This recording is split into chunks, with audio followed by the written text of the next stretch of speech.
Market open करने को लेकर नई गाइडलाइंस आई थी, किस तरह से उसका? नहीं, अभी गाइडलाइंस ऐसी आई कि अपनी मैक्सिमम तो अपन ने दुकानें खोल दी थी, बस कपड़ा जूते का था तो उसमें भी अपन ने टाइम देके खोला है। बट उसमें एक हमने शर्त ऐसी डाली है, जो पहले के जो शर्त थी वो तो सब शर्त रहेगी कि 5 से ज़्यादा लोग नहीं चाहिए, गर्दी होगी तो हम फाइन करेंगे। इसमें यह है कि मेरे गाइडलाइन में हमने गवर्नमेंट ऑफ महाराष्ट्र की गाइडलाइंस के बाद ऐसे गाइडलाइंस निकाले हैं कि अगर उस दुकान में ज़्यादा गर्दी होती है तो हम वो पुनर्विचार हम उस पर करेंगे। जैसे कोई कपड़े की दुकान में या जूते की दुकान में मेरे को गर्दी ज़्यादा दिखी तो मैं फिर से बंद करने की मैं सोच सकता हूँ।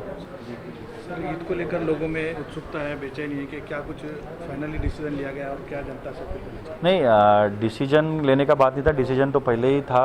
बस हमने कुछ रिलीजियस लीडर, कुछ नगर सेवकों से बात करने के लिए आज ये मीटिंग रखी थी कि हमको ऐसी इन्फॉर्मेशन आ रही थी कि लोग चाहते कि वो ईदगाह में आए 4-5 लोगों को तो भी एटलीस्ट हमको परमिशन दे। लेकिन अपना नियम ऐसा है और रूल ऐसा है कि आपने देखा होगा कि कल भी एक ऑर्डर आया है उसमें कि रिलीजियस पॉलिटिकल गैदरिंग अलाउड नहीं है। इसलिए हमने उनसे यही विनंती की और सूचना भी दी कि आप जिस तरह से अपने लास्ट 2 महीने, आज अपन 60वें दिन, 50-60 दिन हो गए लॉकडाउन के, आज तक आपने जिस अच्छी तरह से ये जो सोशल डिस्टेंसिंग और लॉकडाउन का फॉलोअप किया है, ईद के दिन में भी वो रूल को फॉलो करें, घर पे ही अपने ईद मनाएं।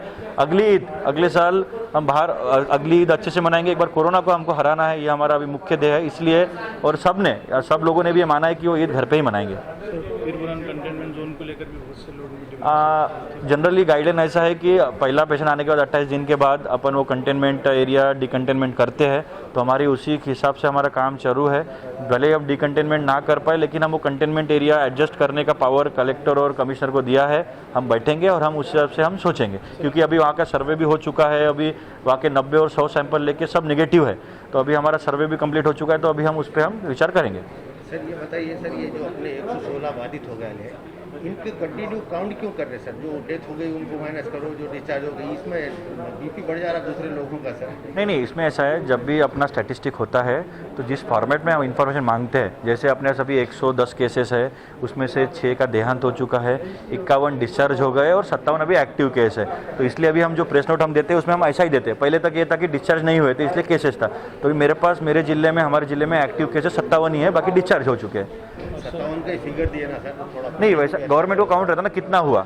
जैसे अपने भारत का काउंट है अभी की बोलते 1 लाख के ऊपर हो गया, तो काउंट तो रहता है ना, और उसमें नीचे लिखा रहता है कि डिस्चार्ज कितने हुए। मजदूरों के लिए क्या कुछ? हाँ, प्रवासी मजदूरों की वापसी के लिए नियोजन किस तरह से चल? नहीं, हमने मैक्सिमम जो हमारे पास मजदूर थे एमपी के, यूपी के, हमने उनको कई बसों में और हमने ट्रेन भी अरेंज की थी, वो गई है। अभी कुछ मजदूर है जो बिहार और वेस्ट बंगाल के हैं, उनके लिए भी हम वहाँ के गवर्नमेंट से हम ट्रेन की रिक्वेस्ट कर रहे हैं। वो आते ही उनको भी हम नियम अनुसार सेफली उनके घर भेज देंगे।